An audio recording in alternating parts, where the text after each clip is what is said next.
جی بسم اللہ الرحمن الرحیم، میں ہوں منظور احمد، آپ دیکھ رہے ہیں پیام خیبر نیوز۔ تازہ ترین خبروں کے ساتھ حاضر ہوں۔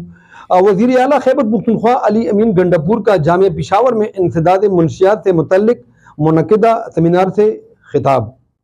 منشیات کے خلاف صوبائی حکومت کی زیرو ٹالرنس پالیسی ہے۔ متعلقہ محکموں اور اداروں کو منشیات کا کاروبار کرنے والوں کے خلاف گھیرا تنگ کرنے کی واضح ہدایات ہیں۔ متعلقہ محکمے بڑے مگرمچھوں پر ہاتھ ڈالیں اور انہیں عبرت کا نشان بنائیں، چاہے وہ کتنا ہی طاقتور کیوں نہ ہو۔ منشیات فروشی ایک ایسا گھناؤنا جرم ہے جس کی جتنی بھی سزا دی جائے کم ہے۔ کمشنر پشاور ڈویژن ریاض مسعود خان کی زیر قیادت صوبائی دارالحکومت میں گزشتہ 2 مرحلوں میں 2400 منشیات کے عادی افراد کا علاج کیا گیا، جس کو نہ صرف ملکی بلکہ بین الاقوامی سطح پر بھی زبردست پذیرائی حاصل ہوئی۔ بحال شدہ افراد میں دیگر صوبوں اور پڑوسی ملک افغانستان کے باشندے بھی شامل ہیں۔ آگے بھی یہ پروگرام ایسا ہی چلے گا اور بلا تفریق سب کا علاج کیا جائے گا۔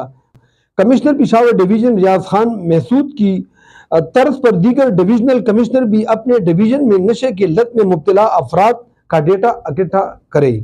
صوبائی حکومت بحالی پروگرام کو دیگر ڈویژن تک توسیع دے گی۔ صوبے کو منشیات سے پاک اور نشے میں مبتلا افراد کی بحالی کر کے دم لیں گے۔ صوبے میں کرپشن کے خاتمے کے لیے وسل بلور قانون بنا رہے ہیں۔ بے نامی جائیدادوں میں سے متعلق اطلاع دینے والے شخص کو مخصوص حصہ دیا جائے گا۔ عوام حکومت کی ٹیم ہے، جب تک حکومت کا ساتھ نہیں دیتی حکومت آگے نہیں بڑھ سکتی۔